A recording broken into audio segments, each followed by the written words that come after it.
नमस्कार, स्वागत है आपका वक्त इंडिया में। मैं हूं राजन वैद।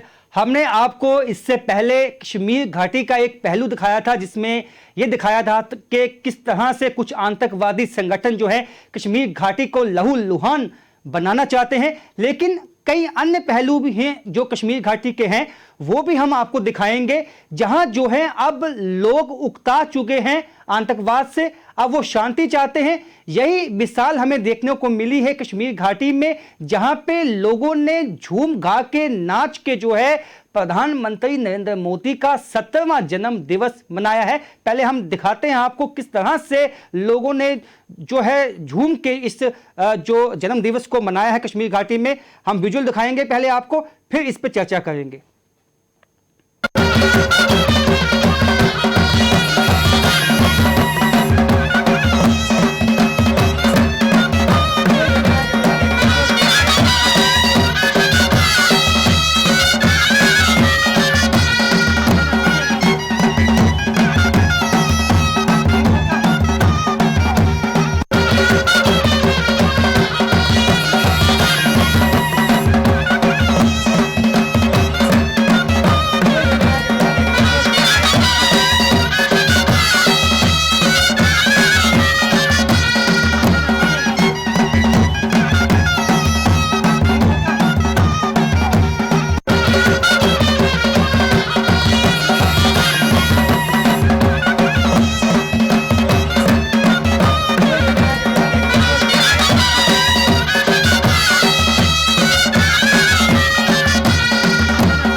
तो आपने देखा, यह भी एक पहलू है कश्मीर घाटी का। ऐसा नहीं है केवल मिलिटेंसी ही कश्मीर में है, कश्मीर के लोग भी जो काफी बड़ा जो एक तबका है वो चाहता है कि अब शांति बहाली जो है कश्मीर घाटी में होनी चाहिए। जो ये खून खराबा किया जाता है कश्मीर घाटी में, अब लोग उकता चुके हैं। ये आपने देखा है, ये वो लोग हैं जो चाहते हैं कि वो मेन स्ट्रीम में आए, क्योंकि प्रधानमंत्री का जो है जन्म दिवस मनाया गया है, धूमधाम से मनाया गया है, ढोल नगाड़े बजा के जो है मनाया गया है, वो भी कश्मीर घाटी में। तो इससे ये वाज़ेह हो जाता है कि कश्मीर घाटी में भी इंसान बसते हैं, वो इंसान भी सुख शांति चाहते हैं, वो भी चाहते हैं कि उनके बच्चों का मुस्तकबिल जो है वो अच्छा हो। इस पे हम चर्चा करेंगे। हमारे साथ स्टूडियो में मौजूद हैं अभिजीत जी हैं, बीजेपी के स्पोक्स पर्सन हैं, और हमारे साथ स्काइप से जो है जाने माने जो है सोशल एक्टिविस्ट और पत्रकार जो है सुहेल कादमी साहब मौजूद हैं। सुहेल साहब और अभिजीत जी, आप दोनों का स्वागत है वक्त इंडिया में। सबसे पहले अभिजीत जी, मैं आपसे जानना चाहूंगा, जो आपने ये वीडियो देखा, आपने देखा कि किस तरह से वहां भी लोग, हालांकि पिछले दिनों में थ्रेट्स भी काफी आई और काफी ये कोशिश भी की गई कि किसी भी तरह से जो है वहां पे राष्ट्रवादी लोगों की आवाज को दबाया जाए, लेकिन उसके बावजूद जो है लोग आज भी निकले हैं और ढोल नगाड़े बजा के जो है प्रधानमंत्री का 70वां जो है जन्म दिवस मनाते हैं। क्या संकेत देता है, आपको लगता है? रविंद्र जी, सबसे पहले तो मैं हमारे यशस्वी प्रधानमंत्री नरेंद्र मोदी जी के जन्मदिन की सबको शुभकामनाएं देता हूं। उसके बाद जो आपका सवाल है, इसके ऊपर मैं एक चीज कहना चाहता हूं कि देखें, कुछ दिन पहले अगर आपने देखा तो कुछ हमारे जो नेताओं की वहां पर निर्मम हत्या की गई, तब भी मैंने कई डिबेट्स में अपनी ये चीज कहा था कि ये वो आखिरी फेज है मिलिटेंसी का, जैसे शमा बुझने से पहले फड़फड़ाती है, वो उनकी वो फ्रस्ट्रेशन शो कर रही थी, जिस फ्रस्ट्रेशन में आकर उन्होंने ऐसा घिनौना काम किया। तो वहीं से पता लग रहा था कि अब ये जो मिलिटेंसी है ये खत्म होने वाली है। और आज जो तस्वीर अभी आप दिखा रहे हैं आपके सामने, कितने हर्षोल्लास से लोग जो है कितना बढ़ चढ़कर जो है मोदी जी का जन्मदिन मना रहे हैं, ये अपने आप में एक चीज प्रूव करती है कि अब हालात जो घाटी के हैं ये बेहतरी की तरफ जो है जाना शुरू हो गए हैं। और ये वो तस्वीर भी दिखाती है कश्मीर वालों की कि वहां पर एक बहुत बड़ा तबका लोगों का ऐसा है जो अमन पसंद है, जो शांति प्रिय है, जो इतने पिछले 3-4 दशकों की मिलिटेंसी से अब उब चुका है, जो इधर उधर की सियासत, हिंदुस्तान पाकिस्तान की सियासत, सेपरेटिस्ट की सियासत और कई ऐसी रीजनल पार्टी की सियासत से अब तंग आ चुका है। आज का जो कश्मीरी है, मुझे लगता है वो भी बाकी हिंदुस्तान के साथ, और खासकर इस 370 के टूटने के बाद, इस अभिशाप के मिटने के बाद, मुझे लगता है वो पूरे हिंदुस्तान के साथ कंधे से कंधा मिला मिलाकर आगे बढ़ना चाहता है। और आज का जश्न जो है ये अपने आप में ही एक संकेत यहां से देता है कि किस तरह से लोग हर्षोल्लास में भरकर जो है प्रधानमंत्री नरेंद्र मोदी जी का जन्मदिन मना रहे हैं। जी सुहेल साहब, मैं आपसे भी कमेंट लेना चाहता हूं कि जो ये वीडियो है इसमें जो लोग जो है ढोल नगाड़े बजा के जो है प्रधानमंत्री का 70वां जन्म दिवस मनाते हैं और तमाम थ्रेट्स के बावजूद, कैसे देखते हैं इसको आप? ये बड़ा वेलकम स्टेप है और मैं पहले भी बोल चुका हूं कि कश्मीर की जो जनरल आवाम है 95% लोग जो हैं वो अमन चाहते हैं, मोहब्बत चाहते हैं, इंडियन डेमोक्रेटिकल इंस्टीट्यूशंस पे, कॉन्स्टिट्यूशन पे भरोसा रखते हैं और इंडियन आइन के साथ चलने को तैयार है। यही एक वजह है, ये बंद करना, यही एक वजह है कि आज जो आप देख रहे हैं सड़कों पे लोग नगाड़े बजा के और वेलकम कर रहे हैं और करना भी चाहिए। आपके हमारे वतन प्राइम मिनिस्टर हैं, उनके बर्थडे को उनकी खुशी मनानी चाहिए क्योंकि जम्मू कश्मीर हिंदुस्तान का अटूट अंग है और अटूट अंग रहेगा। और जो वादे यूटी बनने के बाद प्राइम मिनिस्टर ने किए हैं और जिस तरफ परसों गवर्नर ने इशारा किया है कि बहुत बड़ा इकोनॉमिक पैकेज अनाउंस होने जा रहा है प्राइम मिनिस्टर के हाथ, तो मैं समझता हूँ ये वेलकम स्टेप है और हमें अपने प्राइम मिनिस्टर की हर चीज मनानी चाहिए। बिल्कुल सुहेल साहब, इसके साथ एक सवाल ये भी है कि जैसे कि आपको पता है पिछले दिनों जो है बीजेपी के नेताओं पे हमले भी हुए, वहां पे तमाम थ्रेट्स दी गई, लेकिन इन थ्रेट्स के बावजूद हमने देखा कि लोग वहां पे निकले। इसका मतलब है कि लोग मेन स्ट्रीम में आना चाहते हैं, अपने बच्चों का अच्छा भविष्य देखना चाहते हैं। बिल्कुल, इसमें कोई दो राय नहीं है। अगर ये जो लोग मारे गए हैं भारतीय जनता पार्टी में, ये जानते थे कि भारतीय जनता पार्टी की कश्मीर में कोई एक्सेप्टेबिलिटी नहीं है, लेकिन आहिस्ता करके लोग भारतीय जनता पार्टी को रेलिवेंट बनाना शुरू हो गए कश्मीर में, जैसे बाकी रीजनल या नेशनल पार्टीज को बनाना शुरू किया। और एक चैप्टर उनकी जितने भी लोग मरे भी हैं, इसके बाद भी मैंने नहीं देखा कोई ज्यादा लोगों ने रिजाइन दिया हो भारतीय जनता पार्टी से। और ये एक नया ट्रेंड, ओपनिंग ट्रेंड है कश्मीर में कि जो चीज एक्सेप्टेबल नहीं थी और भारतीय जनता पार्टी की 3 साल सरकार यहाँ चलाई, तो ये इंडिकेट करता है कि लोगों ने एक्सेप्ट करना शुरू किया कि जम्मू कश्मीर में बीजेपी और अब बीजेपी भी जो है कहीं ना कहीं अपना योगदान जम्मू कश्मीर सियासत पे करेगी और आने वाले दिनों में बढ़ चढ़ के करेगी। जी ठीक है। अभिजीत जी, जैसा कि सुहेल साहब ने बोला कि एक्सेप्टेबिलिटी पहले नहीं थी कश्मीर घाटी में, अब जो है एक्सेप्टेबिलिटी भी बढ़ी है और ये दर्शाता ये भी है कि अब लोगों का जो विश्वास है वो बीजेपी पे कहीं ना कहीं कायम होना शुरू हो चुका है वहां पे। देखिए, इसमें मैं एक चीज में बिल्कुल काजमी साहब के साथ बिल्कुल मैं जाता हूं कि बात बिल्कुल सही है जो उन्होंने कही। इसमें मैं एक चीज ऐड कर देना चाहूं कि भाजपा कभी भी कश्मीर वालों के लिए कोई, आप कहूं उसके लिए कोई बेगानी पार्टी है, कोई अछूत नहीं रही उनके लिए। अगर आप देखेंगे इनसे पहले जब अटल बिहारी वाजपेयी जी का दौर था तो कश्मीर के लोगों ने अगर किसी को पसंद किया तो अटल बिहारी वाजपेयी जी को कितना पसंद आया, अटल बिहारी वाजपेयी जी के। इसका मतलब भाजपा कभी उनसे दूर नहीं थी। तो ऐसा जो भी आज हो रहा है, मुझे लगता है ये पुराने उस दौर के अंदर एक और नया स्टेप ऐड हो गया। और ऐड इस तरह से हो गया जिस तरह से आप देखें पिछली जितनी भी स्कीमें आई हैं, वो स्कीमें ऐसा नहीं कि पूरे हिंदुस्तान में लागू हुई और कश्मीर में लागू नहीं हुई, कश्मीर में भी ऐसा ही फायदा लोगों को हुआ। अगर घर बैठे लोगों के अकाउंटों में पैसे पड़े तो कश्मीर के लोगों में भी पड़े। मैं अभी पिछले दिनों कश्मीर में था तो लोग वहां पर इतना गुणगान गा रहे थे नरेंद्र मोदी जी का और भाजपा का कि आज तक कभी ऐसा नहीं हो कि हमारे खाते में खुद ब खुद पैसे आ गए हों, आज तक ऐसा नहीं हो कि मुफ्त का राशन हमें मिल गया हो। कोरोना काल में जिस तरह से उनकी मदद हुई, जैसे पूरे हिंदुस्तान में की, वैसे कश्मीर वालों की सी भी की गई। और मुझे लगता है कहीं ना कहीं उनके लिए एक सेपरेट जो हमेशा हमारी सेंट्रल गवर्नमेंट की एक जो सोच रही है और वो प्रैक्टिकली भी अब आना शुरू हो गई, नजर भी आना शुरू हो गई। और कश्मीर के लोग अब उब चुके थे, क्योंकि जहां तक रही बात बाकी पार्टियों की, रीजनल पार्टी की, सेपरेटिस्ट की, वहां पर कुछ और भाषा बोलते थे, दिल्ली पहुंचते थे तो कुछ और भाषा बोलते थे, और जो उनके माई बाप पाकिस्तान में बैठे हैं उनके साथ वो कोई और भाषा बोलते थे।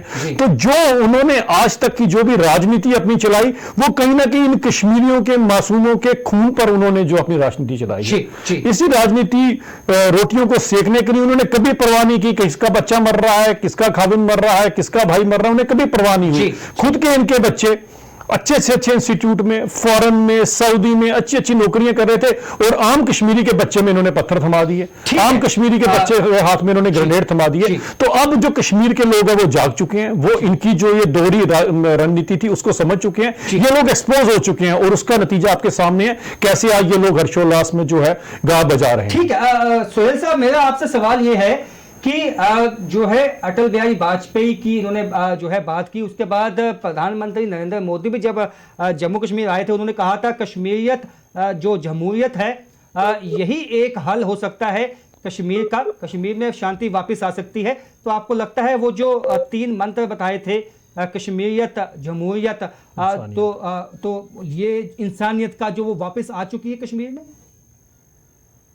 अभी पूरी तरह वापस वो स्लोगन जो अटल जी ने उस वक्त बोला था, जमहूरियत, इंसानियत और कश्मीरियत, वो स्लोगन बहुत खूबसूरत था और उसी का नतीजा है कि आज भारतीय जनता पार्टी का जो ट्रेंड है वो कश्मीर में खुलने लगा, लोगों को भारतीय जनता पार्टी पे विश्वास होना शुरू हो गया। और मैं ये समझता हूँ अब भारतीय जनता पार्टी की और खासकर ऑनरेबल प्राइम मिनिस्टर की ये अहम ड्यूटी बन जाती है कि जिस तरह लोगों ने फ्लड सिचुएशंस को छोड़ के बाकी चीजों को छोड़ के वोट किया और वो जो परसेंटेज ऑफ वोट्स थी, या भारतीय जनता पार्टी के कैडर को ज्वाइन करके उनकी रैलीज में अच्छे तरह पार्टिसिपेट, अनंतनाग हो, बड़गाम हो, कुपवाड़ा हो, शोपियां हो, जो एक बड़ा जबरदस्त मिलिटेंट अफेक्टेड एरियाज थे, वहां के लोगों ने भी साथ दिया। तो ये रिफ्लेक्ट करता है कि मेजॉरिटी जो है कश्मीर में वो चेंज चाहती है और चेंज के लिए प्राइम मिनिस्टर को इनके कॉन्फिडेंस को बहाल करना, कश्मीर की आवाम के लोगों को, इनके हमारा जो यूथ एलिनेटेड है इसमें सड़कों पे आया हुआ है और 1 साल हमारा वैसे भी वेस्ट हो गया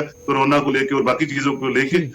वो जो 5 अगस्त 2019 में प्राइम मिनिस्टर ने एड्रेस टू नेशन में कश्मीर के लिए कहा था, मैं समझता हूँ अब राइट टाइम है वो बोल करने का। और ये जो बाकी लोग भी हैं जो ये सोच रहे थे कि भारतीय जनता पार्टी छूत जमात है या ये जम्मू कश्मीर में रूल नहीं कर पाएगी, ये नोशन को क्लियर करना है और भारतीय जनता पार्टी को कैडर बेस्ड पार्टी बन के जम्मू कश्मीर में काम करना चाहिए और बाकी यूनियन टेरिटरीज की तरह जम्मू कश्मीर भी आगे चले, ये लोग चाहते हैं और मेजॉरिटी चाहती है। 90% अबव जो है वो इंडियन कॉन्स्टिट्यूशन और इंडियन जो मेन स्ट्रीम पॉलिटिक्स है उस पर बिलीव करते हैं। 2-4% को आप छोड़ दीजिए, वो नहीं चाहते होंगे, वो किसी भी स्टेट में नहीं चाहते, लेकिन मेजॉरिटी चाहती है कि हम अपने प्राइम मिनिस्टर के साथ आगे बढ़े। सुहेल साहब, हमने आज 2 पहलू देखे, आज ही के दिन दोनों पहलू सामने आ गए। पहला पहलू ये था बटमालू में 3 जो है लश्कर तोयबा के आतंकवादियों को मारा जाता है और दूसरा पहलू है कश्मीर घाटी में ही कुछ लोग हैं वहां के वो जश्न भी बनाते हैं। तो ये इसको आप कैसे आपस में इंटरलिंक करते हैं कि आपको लगता है कि अब लोग भी उनके लिए एक बड़ी बात नहीं है कि अगर कोई मिलिटेंट मारा जाता है, क्योंकि पहले हम देखते थे पत्थरबाजी करते थे या सड़कों पे आ जाते थे या जनाजे में लाखों लोग जाते थे, अब एक तरफ इनकाउंटर होता है, दूसरी तरफ जश्न बनाया जाता है। ये जो प्रॉक्सी वार है जी, ये पहला आखिरी खित्ता है पूरी दुनिया में जहां मिलिटेंसी की एज डिफाइन नहीं हो रही है। उसके रीजंस हैं कि उसमें डिफरेंट सेल्फ इंटरेस्ट हैं, पाकिस्तान एक है और चीजें भी हैं जो नहीं चाहते कि कश्मीर ठीक हो।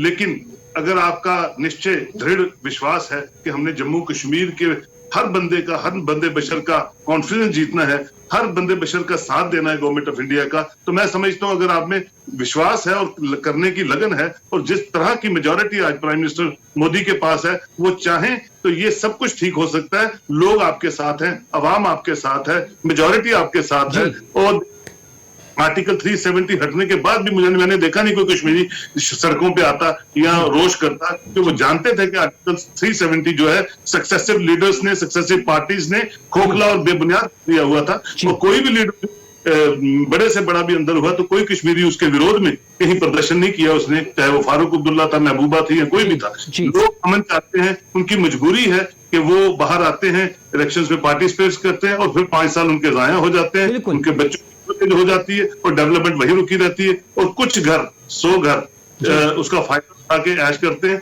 ये चीजें दूर करने के लिए मैं समझता हूं प्राइम मिनिस्टर को आगे बढ़ना है, हाथ आगे बढ़ाना है और इस आवाम का कॉन्फिडेंस जीतना है। बिल्कुल अभिजीत जी, बहुत अहम बात बोली सोहेल साहब ने कि अब जो है आवाम की सोच बदली है, लेकिन इसके साथ रिस्पॉन्सिबिलिटी भी आती है। जब किसी का लगाव होता है तो उसकी रिस्पॉन्सिबिलिटीज में भी इजाफा हो जाता है। आपको लगता है अब ना बल्कि प्राइम मिनिस्टर जो नरेंद्र मोदी हैं, बल्कि जो यहाँ का कैडर है बीजेपी का, उसकी भी रिस्पॉन्सिबिलिटी बनती है कि जो, जैसे कि सोहेल साहब ने खुद बताया कि कुछ युवा जो है सड़कों पे हैं, उनकी एस्पिरेशंस को पूरा किया जाए। जी बिल्कुल बनती है, और मुझे लगता है कि जब आपको कहीं लोगों की इस तरह से सपोर्ट मिलना शुरू होती है तो जिम्मेवारी आपकी वैसे बढ़ जाती है। तो बहुत बड़ी बात है मुझे लगता है। और मुझे नहीं लगता किसी भी तरह से सेंटर कहीं से पीछे हट रहा है। जहां आप देखें जो भी पीछे अनाउंसमेंट हुई पैकेज की बात अभी काजमी साहब ने की। मेरा सवाल स्पेसिफिक ये था कि सेंटर की बात नहीं है, लेकिन लोगों का ये इल्जाम है कि उनके मसले को हाईलाइट यहाँ के लीडर नहीं करते हैं सेंटर में। नहीं, ऐसी बात नहीं है। मुझे नहीं लगता कि ऐसा किसी को कोई ऐसा चीज हो आपके सामने। मैं भी अगर आप देखें तो हर जगह पर हर एक जो मुद्दा होता है उसकी बात करें। मुझे लगता भी नहीं कि कोई मुद्दा पीछे छोड़ते भी हैं हम लोग। भले आप SRO से शुरू हो जाओ, 202 से लेकर कहीं से शुरू हो जाओ, सब है, लेकिन खेल का इशू है, कई चीजें साथ साथ आपका जो जितने भी SPOs का इशू है, तमाम ऐसे इश्यूज हैं जैसे कि उनको अभी लोगों का मुतालबा यही है कि जो उनकी मांगे हैं वो पिछले कई सालों से है। ऐसा नहीं है 2014 के बाद ही उनकी मांगे हैं, उससे पहले भी हैं, लेकिन उनको उम्मीद बहुत ज्यादा थी प्रधानमंत्री नरेंद्र मोदी से। देखिए राजन जी, इसमें ऐसा है कि बिल्कुल सही बात है आपकी बात। उम्मीद हम ही से लगाएंगे। अगर हमारे पास इतना बड़ा बहुमत है तो हम ही से लोग उम्मीद लगाएंगे, और हमें उनकी उम्मीदों पर खरा उतरना है। इसके लिए हमें जो है डबल मेहनत करनी, ये भी हमें पता है इस पर चीजों का। लेकिन मैं फिर से वही कहूंगा कि 5-7 दशकों का जो पाप पुरानी पार्टियों ने किया हुआ है उसको कोई सोचे कि 6 महीने या साल में पूरा का पूरा क्लियर अप हो जाए, ऐसा नहीं होता। बड़ी सारी चीजें हैं। SPOs अगर आपने भर्ती किए तो अपनी मर्जी से करते गए, किसी को कुछ पूछा नहीं। जिस पार्टी ने अपना रेलेवेंस देखा वैसे करते गए। ऐसे डेली वेजर्स आपने कितना डेली वेजर लगाया हुआ है, और डेली वेजर भी किसने जिस मंत्री का मन किया अपने रिश्तेदार आगे पीछे के लोग लगा दिए। किसी के अंदर कोई टेस्ट नहीं हुआ, कुछ नहीं हुआ, अपनी काबिलियत नहीं देखी गई। आज वहां पर यह हालत है डेली वेजरों का कि रिटायरमेंट की कगार पर आ गए, किसी को पक्का नहीं किया गया। तो ये बहुत सारी चीजें हैं, जब आप इनको खंगालना शुरू होंगे तो कुछ निकलेगा। लेकिन मुझे ये लगता है कि जिस तरह से Aahista Aahista step by step हर एक चीज को जो फॉलो किया जा रहा है, आने वाले वक्त में आप देखेंगे सारी की सारी जो जितनी भी आपकी ये चिंताएं हैं, ये सबको ग्रास रूट लेवल से उखाड़ के फेंक दिया जाएगा, और लोग जो हैं उनको उनका स्थायी हल निकाला जाएगा। आपका कहना है कि स्थायी हल निकाला जाएगा, जिसको लिंगर ऑन किया गया था पिछले कई सालों से। सुहेल साहब, आपको उम्मीद है कि जैसे कि इन्होंने बताया कि एक स्थायी हल निकाला जाएगा, सबकी जो मुश्किलें हैं वो हल होंगी?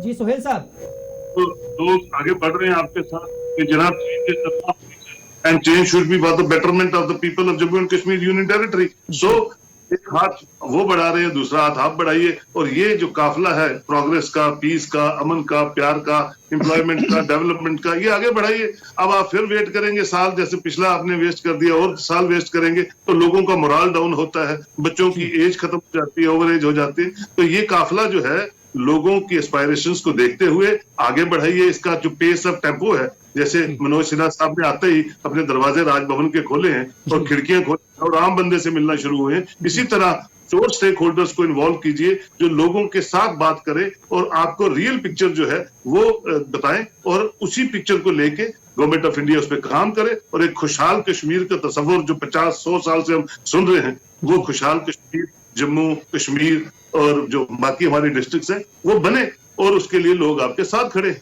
जी अब जी एक अंतिम जो इस पे रिस्पॉन्स चाहूंगा आपका मैं। जी बिल्कुल, मुझे लगता है मैंने जैसे आपसे पहले कहा था कि रिस्पॉन्सिबिलिटी हमारी बनती है और हमें करना भी है, और ये बात है सबसे बड़ी चीज होती है नीयत। आपके सामने हमारी जो नीयत है वो बिल्कुल साफ है, और हम जो भी चीज करना चाहते हैं पारदर्शिता के साथ करना चाहते हैं। जिस तरह से अगर आप देख लीजिए कि कई इंटरव्यूज हमने जो है वो एबॉलिश कर दी है। हम ये चाहते हैं कि सबको हकदार को हक मिले, कोई सिफारिश वाला, कोई बैकडोर एंट्री वाला काम अब ना हो जैसे पहले होता रहा। इसके अंदर हम लोग तत्पर हैं, हमारे जो LG साहब हैं वो भी तत्पर हैं, सेंटर में बैठी गवर्नमेंट भी तत्पर है। मुझे लगता है ये सब कुछ मिलकर एक बड़ा अच्छा कॉम्बिनेशन बना हुआ है, और यही सही टाइम है जब सब कुछ हो सकता है। आने वाले वक्त में आप देखेंगे एक खुशहाल जम्मू एंड कश्मीर की बात कर रहे हैं, जिसका तस्वुर हर इंसान ने किया था, वो जरूर सबके सामने आएगा। और अगर कोई इस चीज को लेकर आगे आ सकता है तो केवल और केवल भारतीय जनता पार्टी लेकर। बहुत बहुत शुक्रिया अभिजीत जी, आपका भी। सोहेल साहब, आप जुड़े हमारे साथ, बहुत बहुत शुक्रिया। तो जैसे आपने सुना है कि आज दो पहलू जो है कश्मीर घाटी के हमने आपको दिखाए हैं, एक तरफ मिलिटेंसी का है, एक तरफ जश्न का है।